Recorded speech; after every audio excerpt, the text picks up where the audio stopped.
We're back, baby. Stripe, Sports, Fisher, Tassopoulos, DJ, Nikki, Snacks, Kreider. Unbelievably special guest today. One of the best players in Washington history, Pac-12 history, dare I say, college football in the 21st century. He's been absolutely dominant.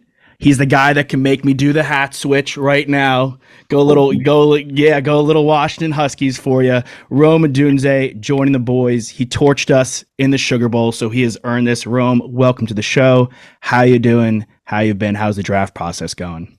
I'm doing well. Thanks for having me. It's been good, just taking it phase by phase, from the combine to pro day to 30 visits, all the different things that comes with this process. But, really enjoying it. I appreciate you switching the hat. That's crazy for you to do, but I mean, it's all respect. So thank you.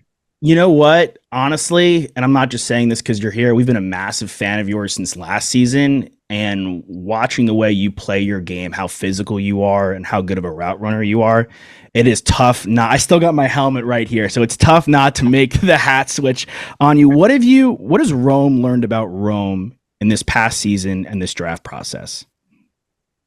Oh man, I think that some of the hard work and stuff pays off. I think this game of football it's a long road of delayed gratification from when I was playing at 6 years old. It's not I got the scholarship to play and won some big games as well. But to finally be in this moment and go to those things and go to the national championship game, it just goes to show you that the hard work pays off and in a big way. So just reinforcing that for sure, in me and making sure I continue to put in that work to go achieve greater and greater things. Yeah, absolutely. I mean, you're going to be a high pick. We all know it. There's no sugarcoating it. What are some of your favorite moments from the interview process, teams you've met with? Any highlights that stand out? There's I don't know if there's too many highlights. I think they were all fun. They're all evaluation processes. I feel like I went in there and and did well in all of them. Especially, I was proud of myself on all the football knowledge. I felt like I was able to reiterate offenses and read back plays that they were trying to test me on pretty well. But I was hoping I'd get more wild questions or more wild jokes Yeah. in the process. But there hasn't been too many of that. I guess they're playing it pretty close to the vest. Yeah, I feel like you get that every now and then where someone's just like, this team asked me this random question about like what fruit I like eating, for pre-workout. And Yeah. I feel like they're not doing that anymore. I feel like the social media has maybe scared away some of these teams from asking those questions. The Joe Alt one, one of the teams was like, "Hey, like, do you have any like a rap sheet kind of thing?" And he's like, "No." And they're like, "Oh, so you're a goody two shoes?" And he's like, "What do you want me to say? Like, I've been arrested 3 times. I have like a felony pending. Like, Yeah, we have a suspicion that's the Raiders."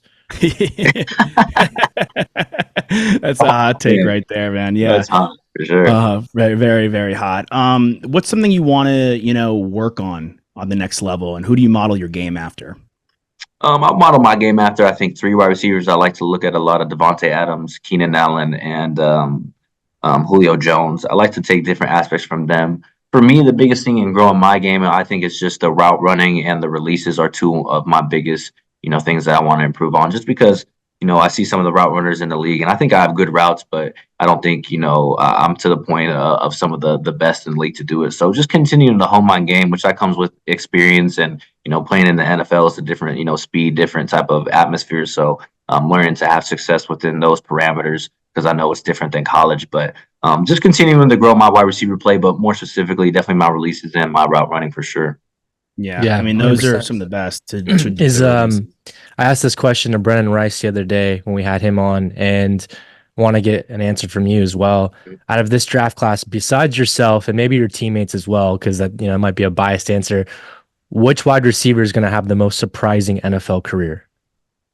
I think my boy Jordan Whittington is going to surprise a lot of people out of Texas. Let's go. I know that we're going back, baby. We got the half back, baby. Yeah. I mean, you guys know what type of player he is. He's a diehard Longhorn and gave you guys a lot. And I think that's exactly what he'll do for an NFL team. He's super talented in so many different ways. Such a smart receiver because he's been playing for a good bit. So I think he'll surprise a lot of people. Thank you. I mean, dude, like, you know what? He reminds me, like, he's got that physicality that you have, that Polk has. I know Nick said no Polk and McMillan because they don't count, but like that, he's just not afraid of contact. He's At not all. afraid to go across the middle and just take it. I called him Thunder Percy Harvin. I got a little flack for that, but I thought it was a solid comp. Yeah, that's solid. I can respect that. Yeah, no, he's a hell of a player.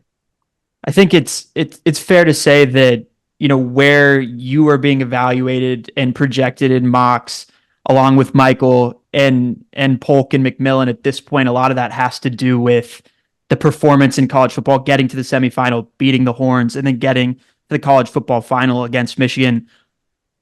Do you feel like that's one thing that's kind of been an unfair disadvantage that Washington Huskies have had to deal with going into the draft, because you guys have the talent, but for whatever reason, it maybe people aren't checking into the West Coast, or they don't understand how good and how quality Washington Husky football has been, and that these guys, besides yourself, deserve to even be drafted even higher than they're being projected and mocked at this current point.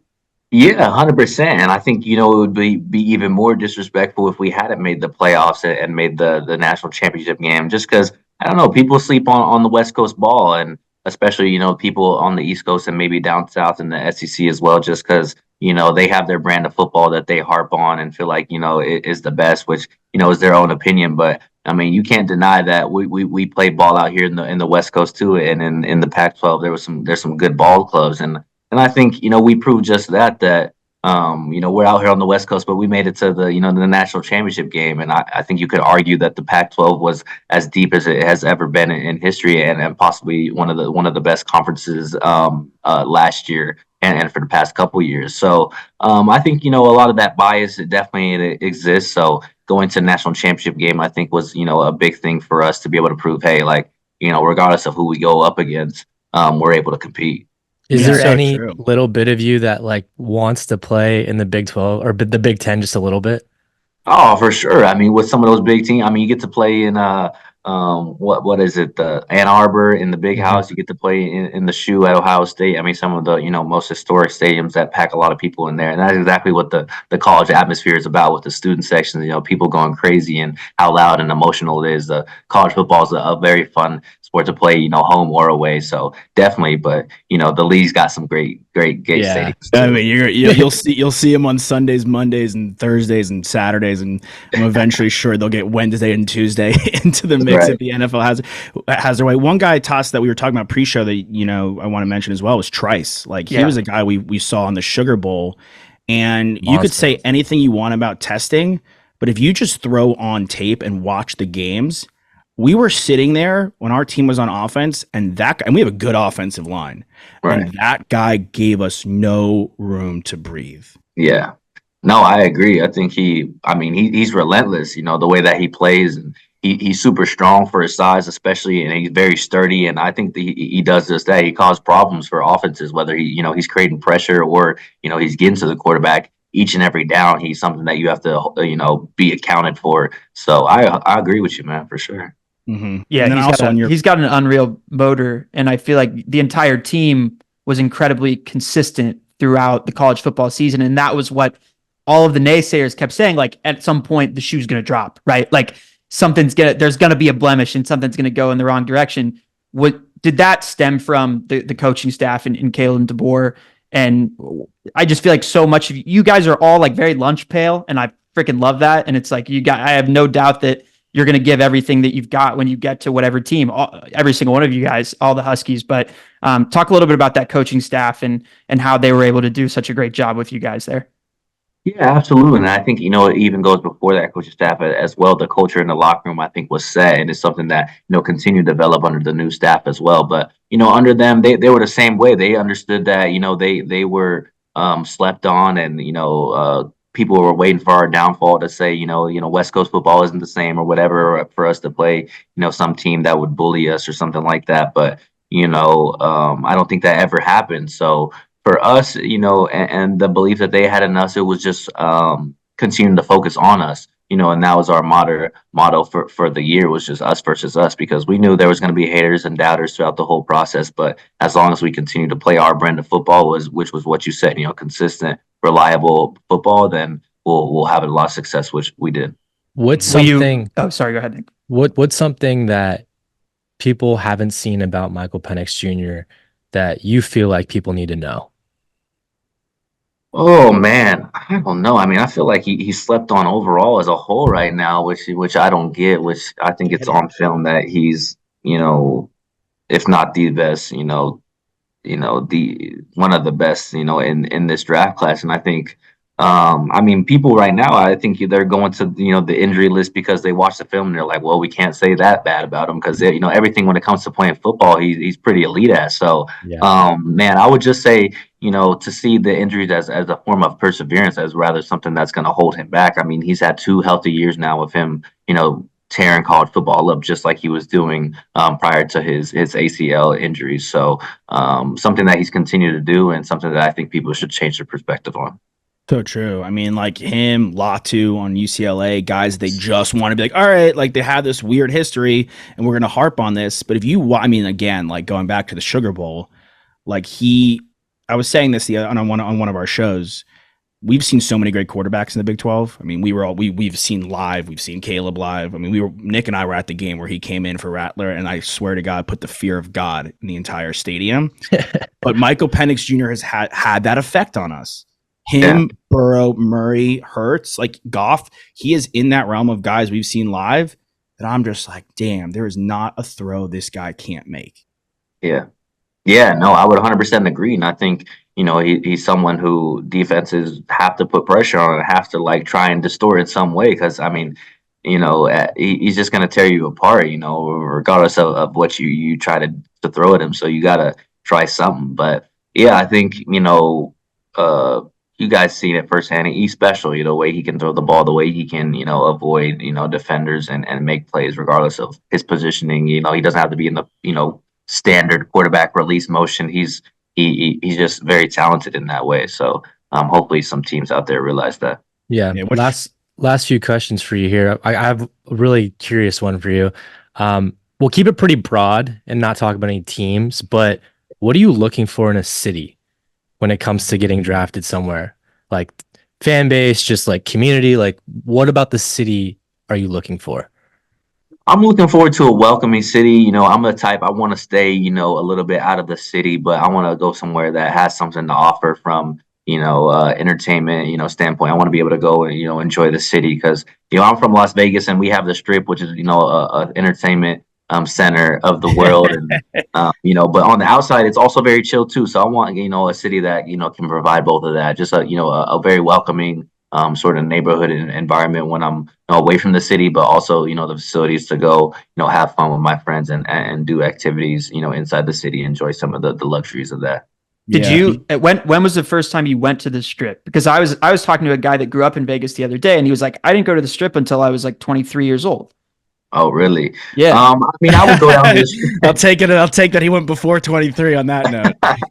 I mean, I bet, a lot of the things on the Strip, you got to be 21 for, of course, right. They don't play about that stuff. But I've been down to Fremont. I've driven down the Strip. I've gone to the Coca-Cola and M&M's factory, you know what I mean? Several times, just enjoying those different things that you can do as a kid. But I mean, I moved there when I was 3. I probably was at the Strip either 5, 6. My parents probably just showing me the lights and stuff. There's fun things to crazy. do. Yeah, for sure. Who's one corner you really want to face in the NFL?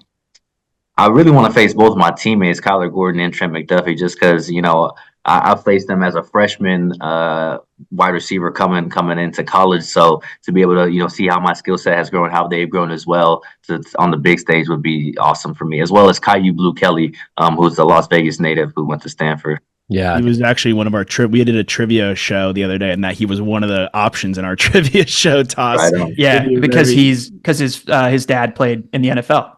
That's right. Yep. Yeah. That's right. Yeah. We've got one more for you, but before we get there, let's talk about Sharpie. You got a deal with them going on. You're going to be signing your contract with the custom Sharpie, right? Yeah, we got the Sharpie S Gel pen. It's got my signature on it.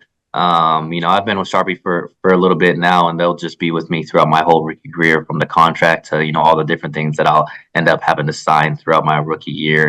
And for me, I just enjoy Sharpie because I feel like I'm an elite athlete. I need an elite pen, and when I'm taking notes, when I'm signing contracts, I like it to be smooth. And that allows me no smear, no smudge. Yeah. And you no love the bleed smell too, right? Yeah. When they came out with right. the smell ones, I was on there too. When they had the fruit smelling ones, those were cool too. But yeah, I'm doing that with Penix. We had our little signature combine, making sure we're getting our signature just right for all the moments coming up. So I'm super excited to work with them. Okay, we got a couple ideas here. Obviously, like pulling the Sharpie out of your sock when you score your first NFL touchdown, like that's easy, right? Signing it, that's on the table. Yeah, no, I'll be one of these right here. Come pull this out. There you go. But another option, though, I do want to mention the tweeting back and forth on your way to Detroit with Caleb. Of course, everyone will be really excited if you end up at Chicago. We won't know until tomorrow night. But if you do, you've clarified yourself as the pilot, right? You score that first touchdown with him.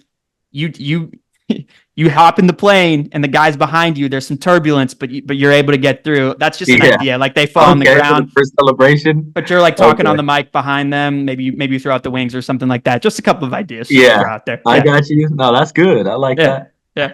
Toss, you have a fantasy football name you want to throw at him, right? Oh yeah. I mean, are we locked into just Rome wasn't built in the day? I mean, like that's going to be the number one most popular fantasy football name, unless you have other things that you want to throw our way. Yeah, that one's good. Odunze. Odunze is good. Yeah, okay. Wow, I love that. Wow. That's a good one. All passes lead to Rome type. You could put a different flair on it. There's a couple Rome sayings out there. I like a Doomsday. That one's fire. That's sick. Oh wow. Okay. For the DC comic fans out there too. That's like it's a good crossover. We get some. Sure. 100%. All right, last question. We ask everyone on the show this, whoever comes on as the guest. What is your favorite sports memory of all time? It can be from you as a player or a fan, any point in your life. My greatest sports memory of all time is probably from when I played in the national championship game in San Diego against the Arizona Wildcats when I was playing for the Jaguars back in Las Vegas, and we did a trip out there, and I had like a 90-yard touchdown, and I have the video of you on YouTube. I used to watch it. I mean, I still watch it back every now and then, but you can like see my dad running with me like along the sideline all the way to the touchdown. And then that's awesome. We have the video of when we win and everybody rushed the field, and it was awesome memory. So I'll probably say that. How old were you?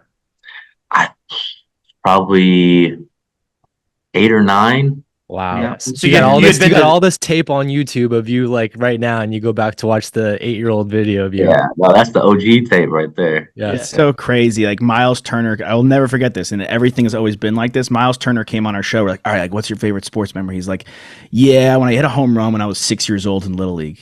And we're like, dude, like you're in the NBA, like, right?